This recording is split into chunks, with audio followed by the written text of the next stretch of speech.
Hello friends, welcome back to my YouTube channel Vaishnavi free education classes. Friends, जैसा कि आप सभी स्क्रीन पर देख रहे हैं कि आज हमें पढ़ना है ईवीएस के सारे क्वेश्चंस जो कि 1 जनवरी 2022 में पूछे गए थे। ठीक है, इसके पहले हमने सीडीपी कंप्लीट करी थी। जिसने ना देखी हो, मैं नीचे डिस्क्रिप्शन बॉक्स पर आपको सीटेट के सॉल्व पेपर की प्लेलिस्ट की लिंक शेयर कर दूंगी, तो आप वहां से जाकर सभी देख लीजिएगा। ठीक है, इसके पहले हमने सीडीपी कंप्लीट करवाई थी 1 जनवरी की। आज हम पढ़ने वाले हैं ईवीएस, ठीक है, जो कि 1 जनवरी 2022 का पेपर था।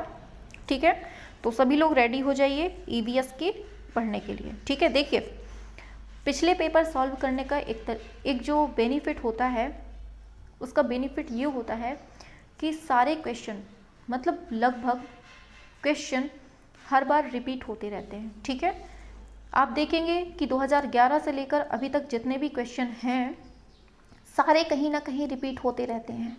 8 से 10 क्वेश्चन, 12 से 13 क्वेश्चन बहुत रिपीट होते हैं। ठीक है, तो चलिए फिर स्टार्ट करते हैं आज ईवीएस का पेपर सॉल्यूशन, और आपको इससे पता भी चल जाएगा कि किस तरह के क्वेश्चन पूछे जाते हैं। देखिए, पहला क्वेश्चन आपकी स्क्रीन पर दिया हुआ है। पहला क्वेश्चन आपकी स्क्रीन पर दिया हुआ है कि त्रिवेंद्रम और गांधीधाम, क्या दे रहा है, त्रिवेंद्रम और गांधीधाम के बीच की दूरी 2268 किलोमीटर है। यदि कोई रेलगाड़ी इस दूरी को 42 घंटे में तय करती है तो इन दोनों शहरों के रेलवे स्टेशनों के बीच रेलगाड़ी की औसत चाल मीटर प्रति सेकेंड में पूछी जा रही है। तो देखिए, ऐसा नहीं है कि क्वेश्चन अलग आते हैं। देखिए, कुछ क्वेश्चन ऐसे भी आ जाते हैं। ठीक है, आया ही है, देख लीजिए। ये 1 जनवरी 2022 को पूछा गया था। तो करते हैं क्वेश्चन, कैसे करेंगे इसको। इसमें बोला है त्रिवेंद्रम और गांधीधाम के बीच की दूरी कितनी है, 2268 है। ठीक है, रेलगाड़ी इस दूरी को तय करने में समय कितना ले रही है, 42 घंटे ले रही है। ठीक है, दोनों शहरों के रेलवे स्टेशनों के बीच रेलगाड़ी की चाल निकालेंगे। तो चाल का सूत्र आप सभी लोग जानते हैं, चाल बराबर होता है दूरी बटे समय। क्या होता है, चाल बराबर दूरी बटा समय होता है। ठीक है, तो दूरी कितनी दी गई है हमें, 2268 दी गई है, और टाइम कितना दिया गया है, 42 दिया गया है। ठीक है, तो ये कितने बार जाएगा, 2 2 चुका 8, 4 यहाँ से, 4 5 20 4 6 14। ठीक है, देखिए, ये इसका जो भाग जाएगा, ये जाएगा 54 बार। ठीक है, इसका भाग जाएगा 54 बार, मतलब 42 का भाग जब 2268 में देंगे तो 54 आ जाएगा। ठीक है, 54 किलोमीटर चलिए। ठीक है, इसकी चाल निकल आई। ठीक है, अब पूछ क्या रहा है, वो मीटर प्रति सेकेंड में पूछ रहा है। तो 54 को हम क्या करेंगे, मीटर प्रति सेकेंड में बदल देंगे।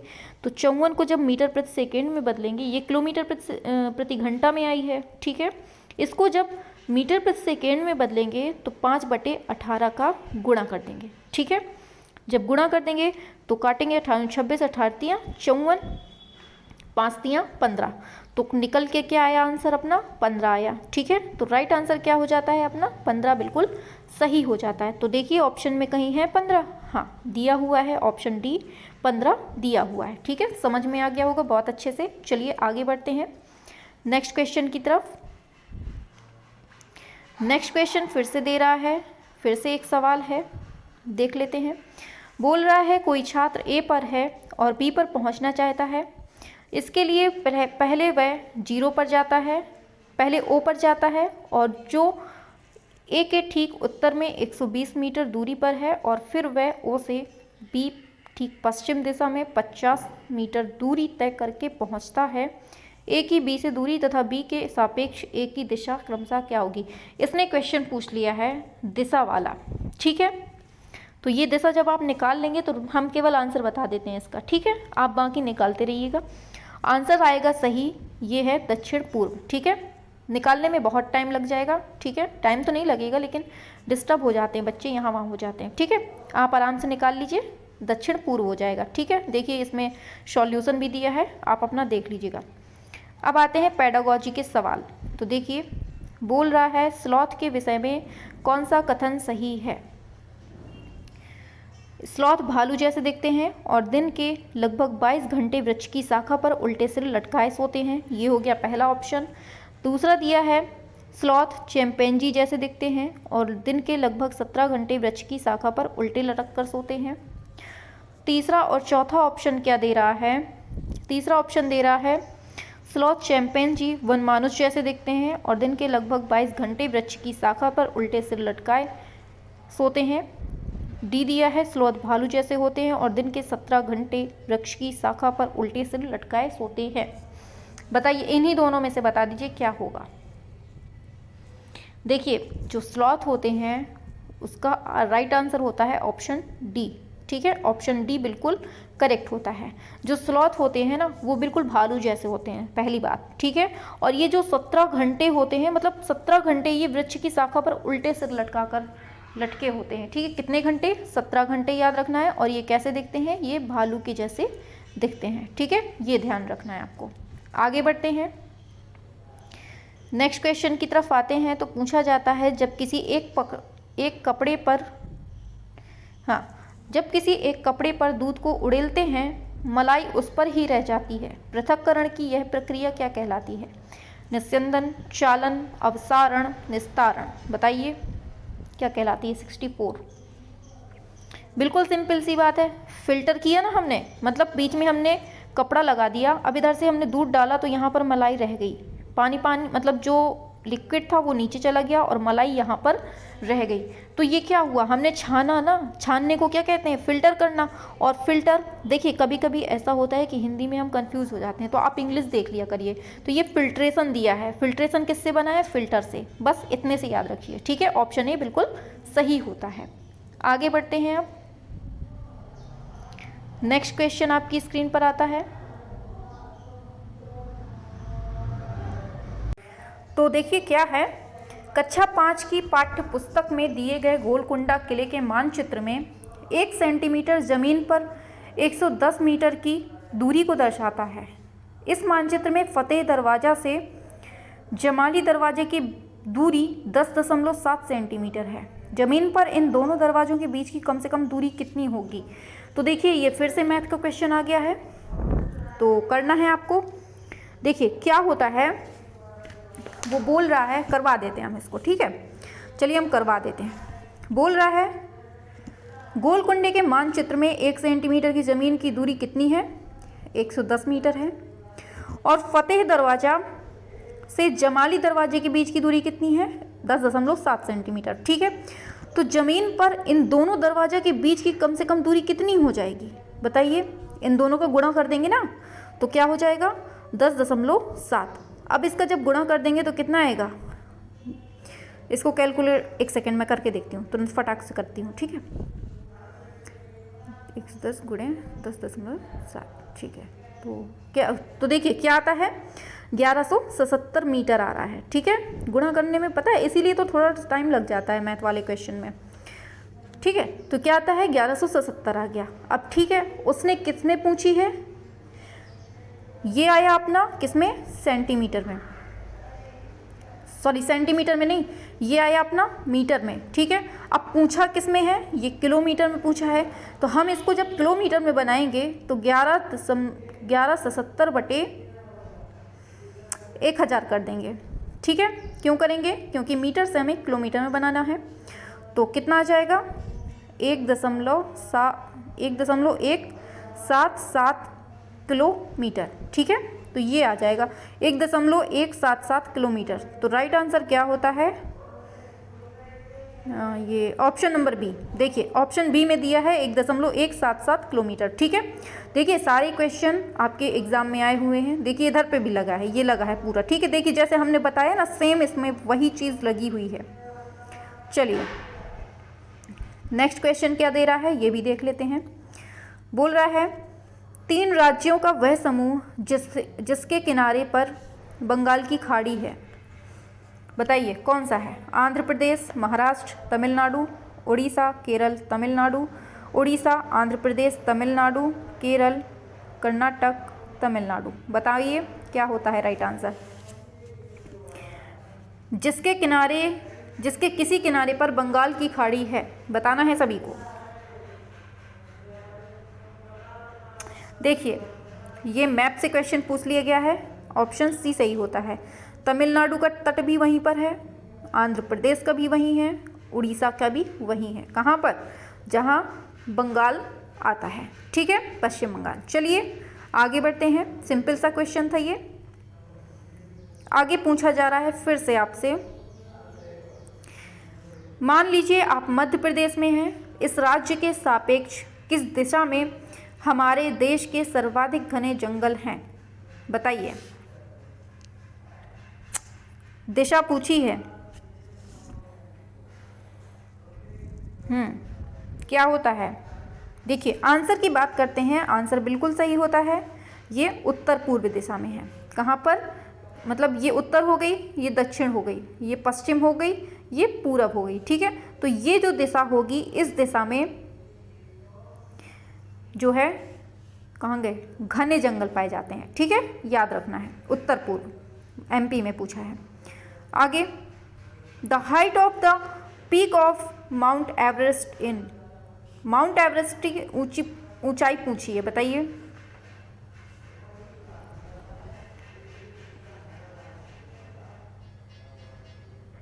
बताइए। हाँ, राइट आंसर होता है इसका 8,850 मीटर, ऑप्शन बी बिल्कुल करेक्ट होता है, ठीक है। आगे बढ़ते हैं, टूटता तारा होता है कौन? टूटता तारा होता है कोई, क्या होता है? तारा होता है, उल्का होता है, धूमकेतु होता है, या फिर क्षुद्र ग्रह? बिल्कुल सिंपल सा क्वेश्चन है, सब ये तो बिल्कुल से छोटे बच्चों का क्वेश्चन है, बताइए। हाँ चलिए आंसर पे बढ़ते हैं। आंसर बिल्कुल सही होता है ऑप्शन सी, ये उल्का पिंड होते हैं जो कि टूटते हुए तारे होते हैं, ठीक है। चलिए आगे, खेजड़ी वृक्ष के बारे में पूछा जा रहा है, बताना है आप सभी को इसके बारे में। खेजड़ी वृक्ष के बारे में नीचे दिए गए कथनों पर विचार करना है। पहला दिया है, यह वृक्ष मुख्यतः रेगिस्तान क्षेत्र में पाया जाता है। दूसरा है, उगने के लिए अधिक जल की आवश्यकता नहीं होती है। तीसरा, यह वृक्ष अपने तने में जल को संचित करता है तथा इसका उपयोग आवश्यकता पड़ने पर किया जाता है। ऑप्शन डी दे रहा है, इस वृक्ष की छाल का उपयोग दवाइयों के बनाने में किया जाता है तथा इसकी लकड़ी पर कीटों का प्रभाव नहीं पड़ता है। बताना है खेजड़ी वृक्ष के बारे में क्या सही होता है।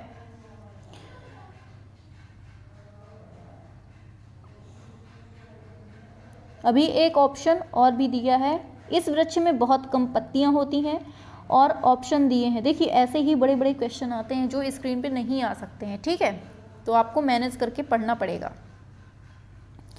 क्या होता है राइट आंसर? एक बार हम ऑप्शन ये भी दिखा देते हैं, ऑप्शन क्या होता है सही आंसर। तो देखिए जो पहला दिया है, यह वृक्ष मुख्यतः रेगिस्तान क्षेत्रों में पाया जाता है, कौन सा? खेजड़ी, बिल्कुल सही दिया है, ठीक है, याद रखिएगा। दूसरा दिया है, उगने के लिए अधिक जल की आवश्यकता नहीं होती है, बिल्कुल सही है, इसीलिए तो रेगिस्तान में होता है ना। सी दिया है, अपने तने को ये संचित कर लेता है, ये बिल्कुल गलत है। डी क्या बोल रहा है, इस वृक्ष की छाल का उपयोग दवाइयों को बनाने में किया जाता है और लकड़ी पर कीटों का प्रभाव नहीं पड़ता, ये बिल्कुल सही है। तो समझिएगा ए बी डी। आगे क्या दिया है, इस वृक्ष में बहुत कम ऐसा कुछ नहीं है। तो हमने ऊपर क्या देखा था, ए बी और डी। तो क्या होता है राइट आंसर? ऑप्शन ए बिल्कुल सही हो जाता है। क्या होता है? ऑप्शन ए बिल्कुल सही हो जाता है, ठीक है। चलते हैं आगे नेक्स्ट क्वेश्चन की तरफ। पेडागोजी है बेटा, ऐसे ही आते हैं क्वेश्चन। देखिए इसमें क्या दिया है, किसी छात्र द्वारा नीचे दिए गए कथन पर विचार कीजिए। अब कथन क्या दे रहा है देख लीजिए, हम थोड़ा और छोटा कर देते हैं। ये है, मैं जिस क्षेत्र से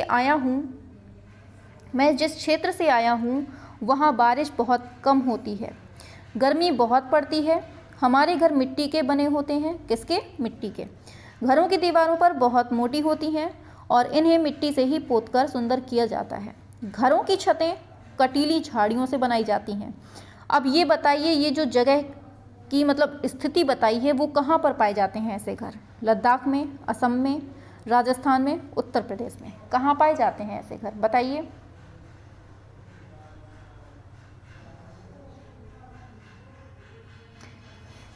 देखिए ऐसे जो घर होते हैं ये राजस्थान में होते हैं, ठीक है, ध्यान रखना है आपको, राजस्थान में होते हैं। एक बार फिर से बोल देते हैं कथन, मैं जिस क्षेत्र से आया हूँ वहाँ बारिश बहुत कम होती है, तो समझ लीजिए राजस्थान में बारिश कम होती है। गर्मी बहुत पड़ती है, जब पानी कम होगा और रेगिस्तान रेत ही रेत होगा तो गर्मी तो बहुत होगी। हमारे घर मिट्टी के बने होते हैं, हाँ मिट्टी के बनते हैं ताकि धूप अंदर तक ना आ पाए, अंदर थोड़ा ठंडक बनी रहे, ठीक है। घरों की दीवारें बहुत मोटी होती हैं, बिल्कुल सही है, और इन्हें मिट्टी से ही पोतकर सुंदर किया जाता है, बिल्कुल सही है। घरों की छतें कटीली झाड़ियों से बनी होती हैं। आपने उसमें मूवी वगैरह हो या फिर मतलब किताब बुक्स वगैरह में देखा होगा आपने कि ऐसी झाड़ियाँ बनी होती हैं, ऐसे ऐसे ऐसे कटीली टाइप की झाड़ियाँ होती हैं और यहाँ पर मिट्टी पुती होती है, ऐसे मतलब कि घर होते हैं, ठीक है। और ये चीज़ गोल होती है, यहाँ पर ये चीज़ जो होती है ना, ये चीज़ गोल बनी होती है, ठीक है, ऐसे ऐसे ऐसे ऐसे गोल होता है ये चीज़ पूरा, समझ लीजिए। चलिए आगे बढ़ते हैं। नेक्स्ट क्वेश्चन पर पूछा जा रहा है, फिर से कथन देकर पूछा जा रहा है, बोल रहा है मैं जिस जगह से आया हूँ वहाँ के अधिकतर लोग सरसों के तेल में बनी मछली खाना पसंद करते हैं। यह छात्र किस जगह से आया हो सकता है बताइए। कहाँ पर सरसों के तेल से बनी मछली खाना पसंद करते हैं लोग बताइए, सभी को बताना है।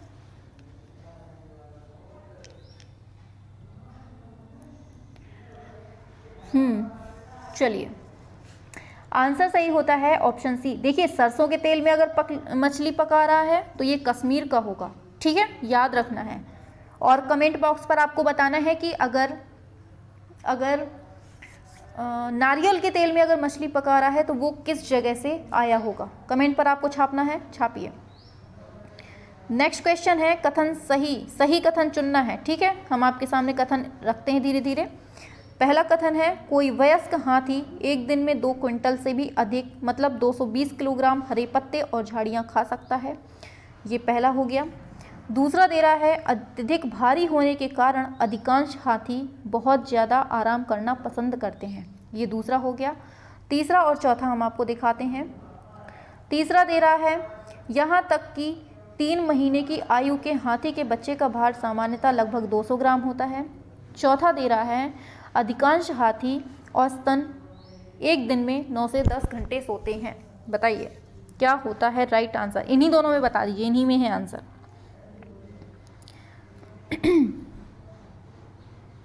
हाँ चलिए आंसर पे बढ़ते हैं। आंसर सही होता है ऑप्शन सी।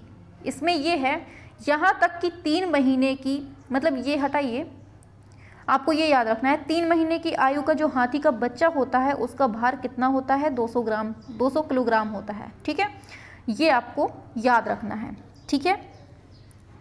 हाँ 200 किलोग्राम होता है बच्चे का बोल रहा है ये, हाथी के बच्चे का भार सामान्यतः 200 किलोग्राम होता है। लेकिन अगर पूछ लिया कि वयस्क हाथी एक दिन में कितने पत्ते खा सकता है तो ये 100 किलोग्राम से ज़्यादा पत्ते और झाड़ियाँ खा लेता है हाथी, ठीक है। वयस्क हाथी की बात हो, यहाँ पर वयस्क हाथी की बात हो रही है, ठीक है। और ये है छोटे बच्चे, मतलब हाथी के बच्चे का जो भार होता है वो 200 किलोग्राम होता है, लेकिन एक वयस्क हाथी जो झाड़ियाँ और पत्ते खाता है वो 100 किलोग्राम से ज़्यादा खाता है, ठीक है।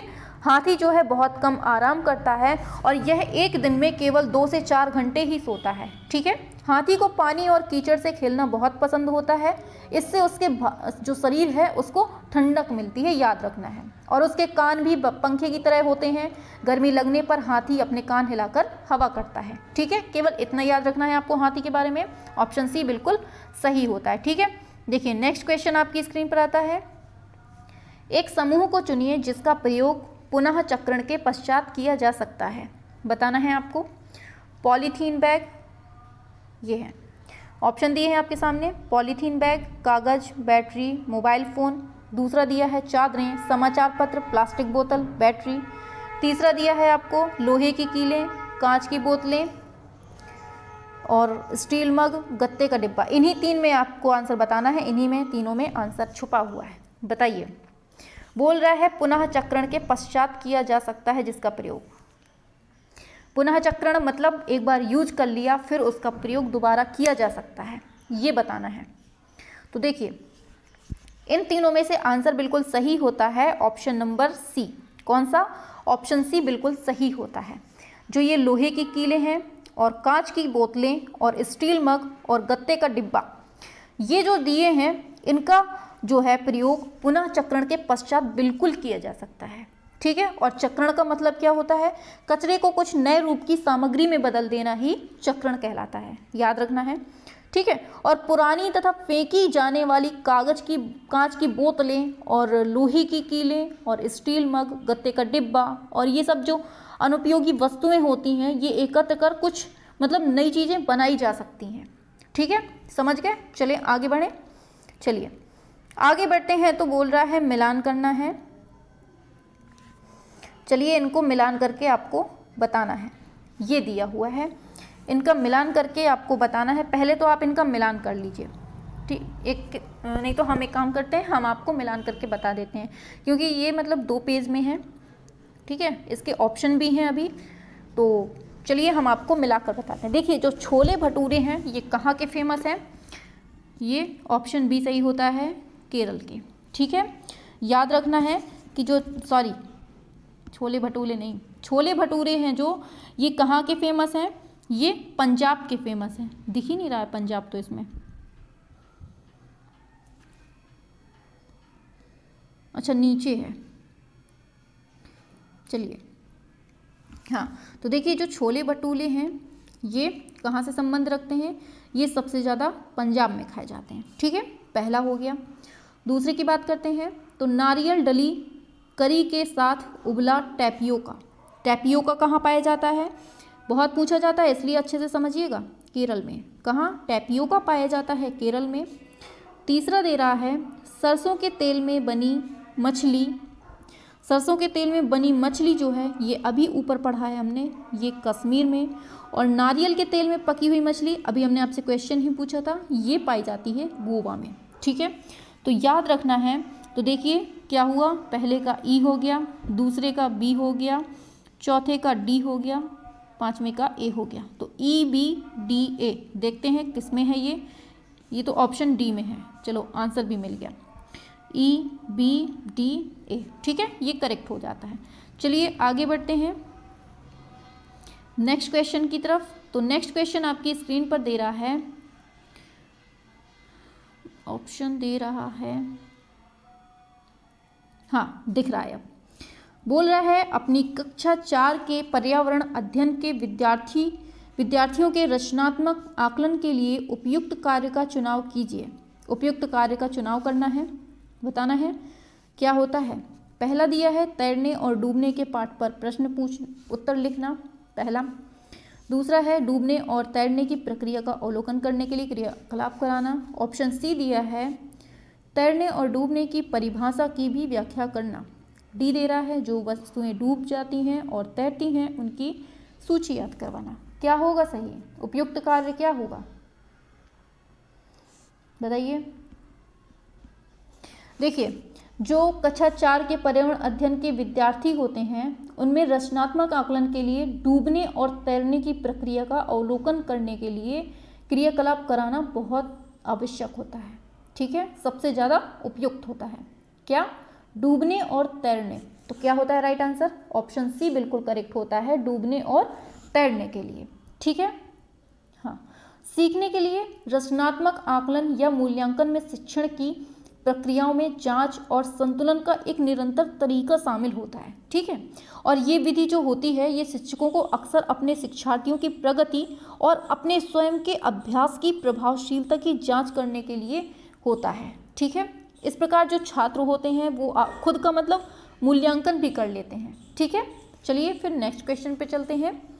नेक्स्ट क्वेश्चन देता है आपकी स्क्रीन पर पर्यावरण अध्ययन, एक सेकेंड, हाँ अब बताइए। पर्यावरण अध्ययन के शिक्षण में कला और कला एवं कौशल का समावेश करना चाहिए क्योंकि वह प्रोत्साहित करता है सृजनात्मकता, सहपाठी सीखने को, कक्षा में अनुशासन को, समावेशन को। बताइए क्या होता है राइट आंसर? बताना है सभी को। देखिए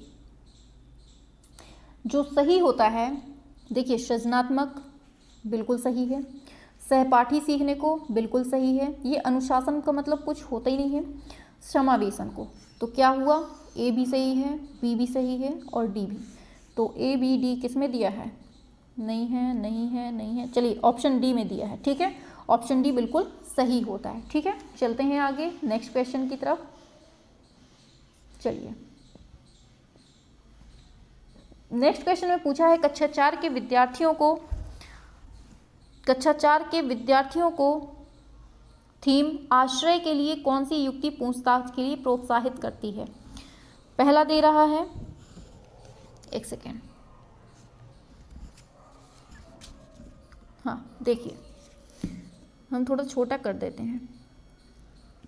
चलिए इतने में ही है आंसर, आपको इतने में ही छांट देना है। ठीक है, ABC में पहला ऑप्शन दिया है विद्यार्थियों को विभिन्न प्रकार के घरों के चित्र एकत्रित करने के लिए कहना। दूसरा है विभिन्न प्रकार के आश्रयों के चित्र साझा करना।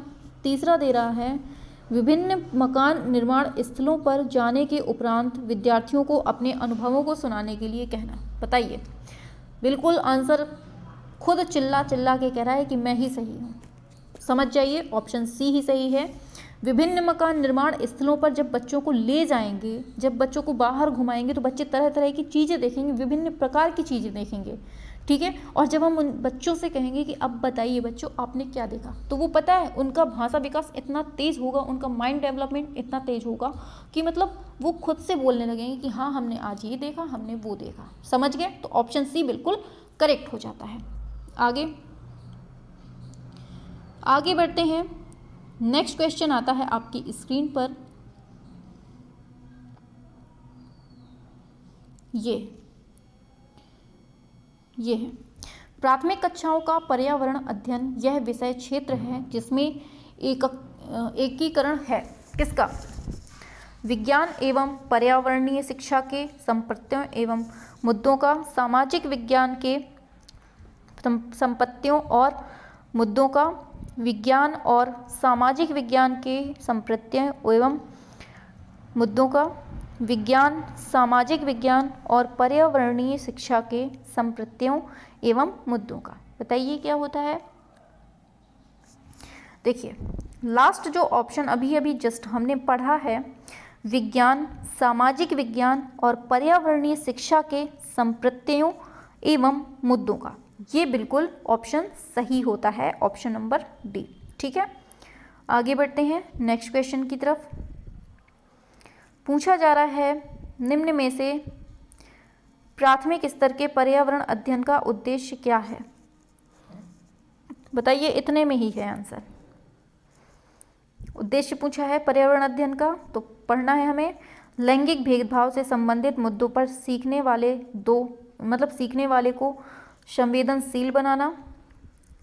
दूसरा है स्थानीय उपलब्ध सामग्रियों से सरल प्रारूपों का विकास करना। फिर है विद्यार्थियों को उच्च प्राथमिक विज्ञान संपत्तियों के लिए क्रमिक रूप से तैयार करना। बताइए क्या होता है?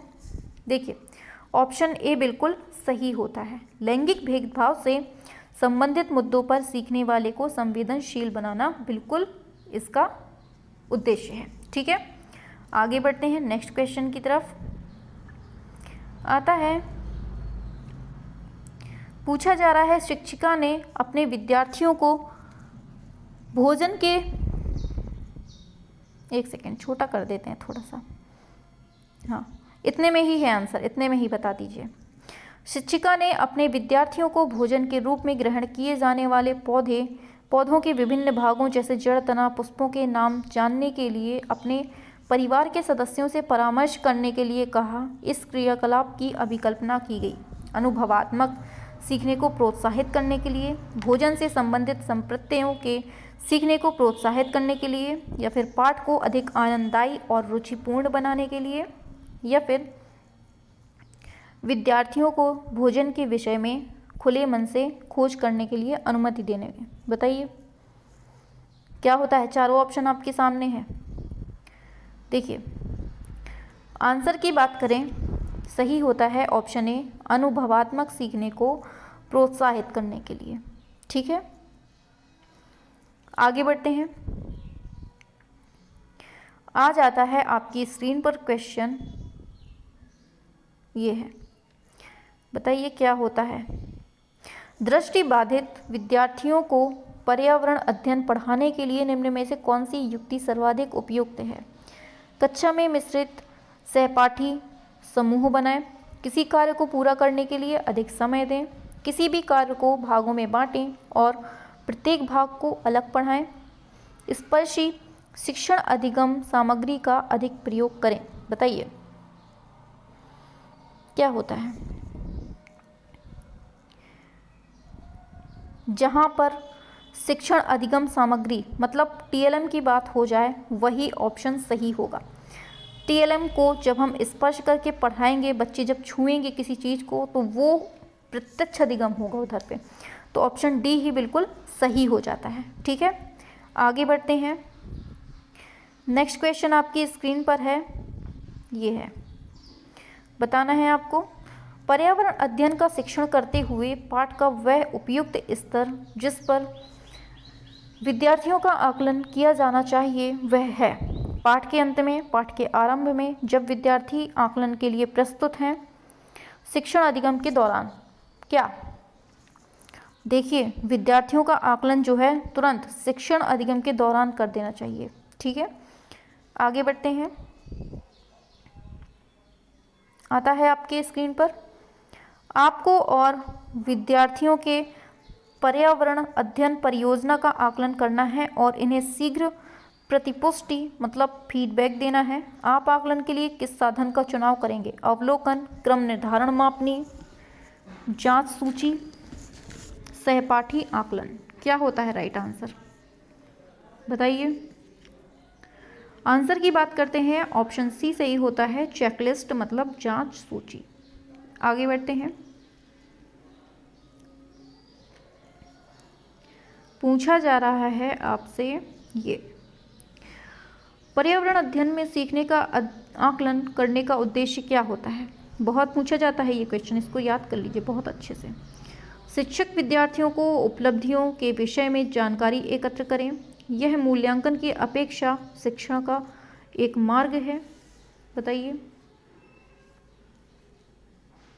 इन्हीं में से आंसर है, बताइए। सही होता है ऑप्शन ए, शिक्षक विद्यार्थियों को उपलब्धियों के विषय में जानकारी एकत्रित करें। ठीक है, ये होता है सीखने का आकलन। आगे 2020 से ये क्वेश्चन पूछा गया है शिक्षा नीति से। बताइए क्या होता है। नई शिक्षा नीति 2020 के अनुसार प्राथमिक कक्षाओं कक्षा 1 से 5 के लिए क्या स्तर होना चाहिए। आरंभिक स्तर, मध्य स्तर, बुनियादी स्तर। बताओ।